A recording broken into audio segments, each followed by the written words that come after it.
হারামখোরের কাছে যাওয়া লাগে, কোন থানার ওসির কাছে যাওয়া আগে। 2024 সালে 5 আগস্টে যেসব থানার ওসি ছিল সব হারামখোর, কথা বলে ঠিকই না? বর্তমান এখন থানার ওসি পুলিশ এখন মোটামুটি ভালো, কথা বলেন আমার ভাইরা। কারণ আগে ফিরাউনের উত্তরসূরিকে বাঁচানোর জন্য, ভারতের রাজাকারদেরকে বাঁচানোর জন্য 60% পুলিশ তাদের পক্ষ নিয়ে তাদেরকে প্রভুকে বাঁচানোর চেষ্টা করেছিল, কথা বলে ঠিক না? 60% পুলিশ ছিল ওই হারামখোরের পক্ষে, আর 40% পুলিশ ছিল সাধারণ মানুষের পক্ষে। আমার ভাইয়েরা, আবু সাইদকে যারা বুকের ভিতরে গুলি দিয়েছে, যেই মানুষটির নির্দেশে যেই মানুষটা গুলি চালিয়েছে, ওটা মানুষ না, ওটা জানোয়ারের চেয়েও খারাপ, কথা বলে ঠিক না? এদেশের মানুষের হক ফিরিয়ে দিতে আবু সাইদ বুক পেতে দিল। এই বাংলাদেশের লক্ষ লক্ষ ছাত্রদের মেধার দাম দিতে যায় আবু সাইদ বুকের তাজা রক্ত দিয়ে এই বাংলাদেশটাকে স্বাধীন করে দিল। আমার কুড়িগ্রাম ভাইদেরকে বলে যায়, আবার যদি আবু সাইদের মতন বুক পেতে দেওয়া লাগে আল্লাহর কোরআনের জন্য, আমরা কি সবাই দিতে রাজি আছি?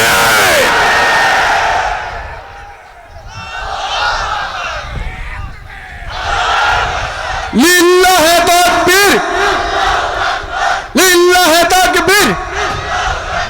আলহামদুলিল্লাহ।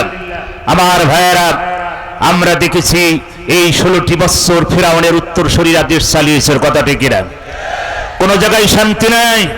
একজন আলেম এসে কথা বলবে, আগেই সেই হুজুরকে ধমক দিয়ে বিভিন্ন কায়দা কৌশল করে হুজুর ক্ষমতায়, আমরা দেখে শুনে কথা বলবেন, কথা বলে ঠিক না? তাদের মাঝে মাঝেই বলতো খেলা হবে, আমরা তো খেলতেই চাই, কিন্তু প্লেয়ার তো একটা খুঁজে পাচ্ছি না, কথা বলে ঠিক না? আমার ভাইয়েরা, আসলে আমার সময় কম, আমি জানতাম না যে আমি জানতাম আমরা 2 ভাই আছি, এখন এসে দেখছি অনেক আলেম ওলামা। আসলে এলেম কালাম তো আমার অতটা নাই, কথা কি বুঝতে পারছেন? এলেম কালাম নাই, সীমিত কত জ্ঞান নিয়ে আপনাদের মাঝে বসেছিলাম। যে আল্লাহ পাক আমাদেরকে এই পৃথিবী এনেছেন, আল্লাহ পাক পৃথিবীতে কোরআন পাঠিয়েছেন গোটা পৃথিবীর মানব জাতির হেদায়েতের জন্য, কথা বলে ঠিক না? এটা একটা হাফিজিয়া মাদ্রাসা, এতিমখানা। আল্লাহর নবী বলেন, হাফিজ হতে পারো নাই হাফিজের বাবা হও, হাফিজ হতে পারো নাই হাফিজের দাদা হও, হাফিজ হতে পারো নাই হাফিজের নানা হও, হাফিজ হতে পারো নাই হাফিজের শ্বশুর হও। কপাল খুলে দেবেন কে? একজন আলেমের বাবা, সাদাকাতুল জারিয়া, তার ভিতরে নেককার সন্তান আমাদের দরকার আছে কিনা? যারা বলেন আছে কিনা? আল্লাহ রাব্বুল আলামিন গোটা পৃথিবীতে মানব জাতিকে সৃষ্টি করলেন গণবী। এই পৃথিবীতে আমি কোরআন নাজিল করেছি, আর এই কোরআন গোটা পৃথিবীর মানব জাতির জন্য। তারা যদি আমার এই কোরআন যদি মেনে নেয়, তাদের জীবনের সাথে অ্যাডজাস্ট যদি করে ফেলতে পারে, আর কোরআন অনুযায়ী যদি তারা জীবন চালাতে পারে, ফালাহুম আজরুহুম ইনদা রাব্বিহিম, আমার পক্ষ থেকে তাদের জন্য পুরস্কার যাবে। জোরে বলুন সুবহানাল্লাহ। সম্মানিত ভাইয়েরা আমার, আসলে আমি আপনাদের কষ্ট দিতে চাচ্ছি না। মেহমান চলে আসছেন, আজকের মেহমান। আমি আপনাদের কাছে দোয়া চাচ্ছি। একটা হাফিজিয়া মাদ্রাসা, এটা মাদ্রাসা, একজন ছেলে আলেম বানাবেন। রাসূল বলেছেন, এমন সন্তান দুনিয়ায় রেখে যাও না যেই সন্তান বাবার মুখে প্রসাব করে, কথা বলে ঠিক না? আমাদের এমন সন্তান দুনিয়ায় রেখে গেছে যেই সন্তানের কারণে গোটা বাংলাদেশে সব পিতার মুখে প্রসাব করছে, কথা ঠিক না? হ্যাঁ, আর দিল্লির প্রোডাক্ট দিল্লি পালাইছে, কথা ঠিক না? আমার ভাইয়েরা, আল্লাহর মার জন্মের ইন্না বাতশা রাব্বিকা লাশাদীদ ওয়াজ ছিল বাজান, কিন্তু সময় পেলাম না, হলে কাইটি থুই চলে যেতাম আজকে, কথা কি বুঝতে পারছেন? যাই হোক, আমি আসলে আর সময় দিতে পারছি না। আপনাদের মেহমান চলে আসছেন, আমি তার জন্য ছেড়ে দিতে চাচ্ছি। যদি আবার কখনো আসি, আলোচনা হবে ইনশাআল্লাহ। ভাইয়ের আমার, আমি আপনাদের যে কথা বলতে চাই, আল্লাহ রাব্বুল আলামিন বলেন, আল্লাযীনা আমানু, ওগো নবী, যারা ঈমান আনে, ওইভাবে যারা ঈমান আনবে, সাহাবা আজমাইনের মতন যারা ঈমান এনেছে, সাহাবা আজমাইনের মতন যারা ঈমান এনেছে, ওইভাবে তাদেরকে ঈমান আনতে হবে। ঘোষণাকার চিল্লাই বলেন, ঘোষণাকার। আমার সম্মানিত ভাইয়ের আমার, এই জন্য যে যেখানে আছেন আপনাদেরকে দৃষ্টি আকর্ষণ করে বলছি, এই মাদ্রাসার দিকে আপনাদের নজর দিতে হবে। দুনিয়াবী শিক্ষা আর আখিরাতবী শিক্ষা, দুইটা শিক্ষা, কথা বলে ঠিক কিনা? মাদ্রাসায় পড়ালে সন্তান ছেলে মেয়ে ইংলিশ, বাংলা, ইতিহাস, ভূগোল, mathematics, chemistry, physics, biology, history, economics, তারপরে ফিজিক্স, যাই বলেন, এগুলো সব মাদ্রাসায় পড়ানো হয়, কথা বলে ঠিকই না? লিল্লাহি তাকবীর, লিল্লাহি তাকবীর, বিপ্লব বিপ্লব। আমার ভাইয়েরা, আমি লিল্লাহি তাকবীর। ভাইজান চলে এসেছেন, তিনি আলোচনা করবেন আপনাদের মাঝে। আমি আর সময় নষ্ট করতে চাচ্ছি না। সম্মানিত ভাইয়েরা, যে কথা বলতেছিলাম, মাদ্রাসা এটা রসুলের ঘর। কার ঘর? একটা সন্তানকে হাফেজ বানান, কপাল খুলে দেবেন কে? একজন সন্তান আলেম বানান, কপাল খুলে দেবেন কে? কারণ ভাড়াটি হুজুর লাগবে না, আপনার কবরের পাশে যে আপনার সন্তান হাত তুলবে, এর চেয়ে পৃথিবীতে আর পাওয়ার কোনো কিছু আছে? জোরে বলেন। রসুল বলছেন, নেককার সন্তান পৃথিবীতে শ্রেষ্ঠ সন্তান। এমন সন্তান রেখে যান, ওই হারামখোর সন্তান রাখবেন না, কথা ঠিক না? ওই হারামখোরের দল এ দেশটা তারা বাপদাদার সম্পদ মনে করে সব ভক্ষণ করেছিল, কথা ঠিক না? এমপি মন্ত্রী দেশের সব টাকা পয়সা লুটপাট করে বিদেশে বাড়ি করেছে, কথা বলেন। এই জন্য আগামীর বাংলাদেশ কোরআনের বাংলাদেশ আমরা সবাই চাই। আমার ভাইয়েরা, কোরআন শরীফ বুকের ভিতরে নিয়ে এই বাংলাদেশ দুর্নীতিমুক্ত সমাজ, এই বাংলাদেশ হারাম মুক্ত সমাজ গঠনের জন্য যারা ভূমিকা নেবে, যারা কোরআন নিয়ে বুকের ভিতরে সংসদে যাবে, আমরা সেই মানুষগুলোকে চাই, কথা বলে ঠিক না? আমরা কি সবাই চাই আগামীর বাংলাদেশ কোরআনের বাংলাদেশ, ইসলামের বাংলাদেশ, টুপিওয়ালাদের বাংলাদেশ?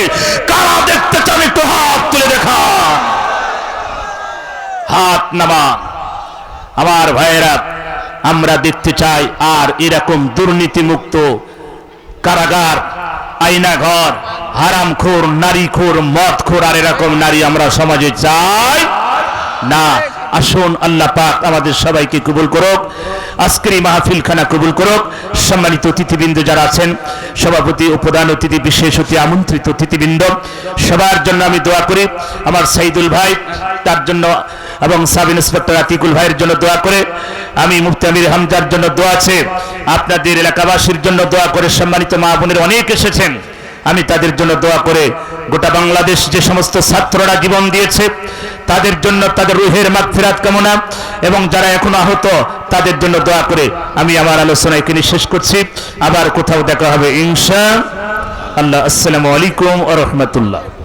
সকল স্বেচ্ছাসেবক ভাইদেরকে দৃষ্টি আকর্ষণ করছি, স্রোতের মতো ভক্তরা আসছেন এবং যারা এখনো এই যে দাঁড়িয়ে রয়েছে মঞ্চের সামনে, সবাইকে বসে দেওয়ার জন্য বিশেষভাবে বলা হচ্ছে।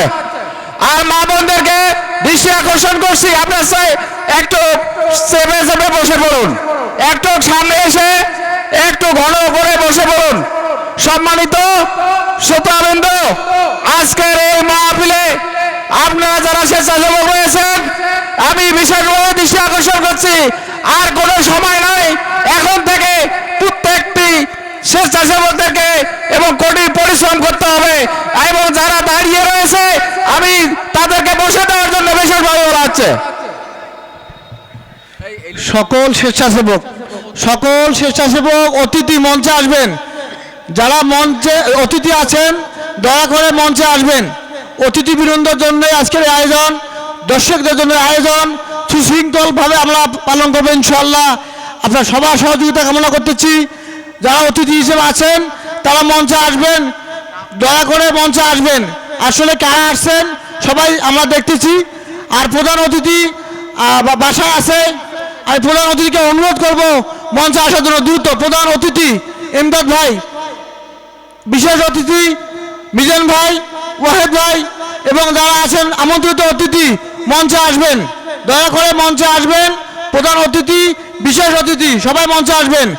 আর ভলান্টিয়ার যারা আছে, ভলান্টিয়ার দ্রুত মঞ্চে আসবেন। সকল ভলান্টিয়ার মঞ্চে আসবে, সকল ভলান্টিয়ার দায়িত্বশীল মঞ্চে আসবে। মঞ্চের বাম পাশে আমার সঙ্গে দেখা হবে, এক্ষণেই।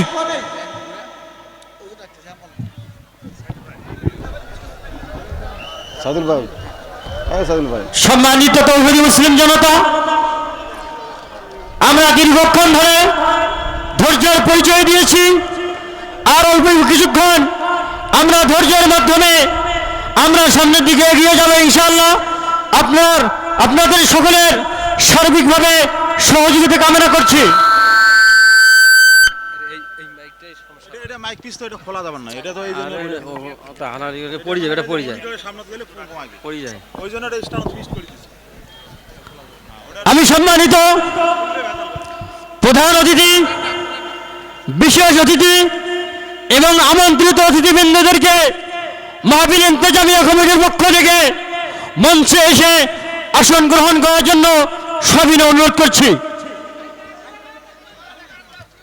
এই পর্যায়ে আমাদের মাঝে অত্যন্ত জ্ঞানগর্ভ তাফসীর পেশ করছেন আমার আপনার সকলের সুপরিচিত মুখ, বাতিলের আতঙ্ক, যুগ উপযোগী তরুণ আলোচক হযরতুল আল্লাহ হযরত মাওলানা মোহাম্মদ আব্দুল মুত্তালিব হুসাইন যুক্তিবাদী, হযরত মাওলানা মোহাম্মদ আব্দুল হুসাইন মুত্তালিব যুক্তিবাদী মুহতারামকে তার জ্ঞানগর্ভ তাফসীর পেশ করার জন্য সবিনয় অনুরোধ করছি।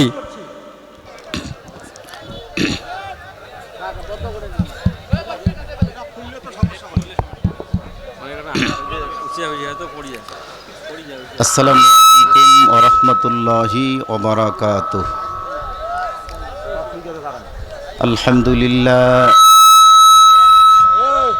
আলহামদুলিল্লাহি ওয়া কাফা ওয়া সালামুন আলা ইবাদিহিল্লাযীনা ইসতাফা। আম্মা বা'দু ফাআউযু বিল্লাহি মিনাশ শাইতানির রাজীম। বিসমিল্লাহির রহমানির রহিম।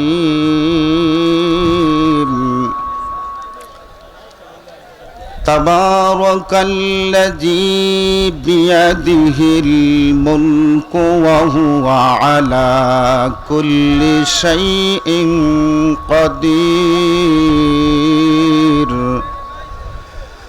الذي خلق الموت والحياة ليبلوكم أيكم أحسن عملا وهو العزيز الغفور.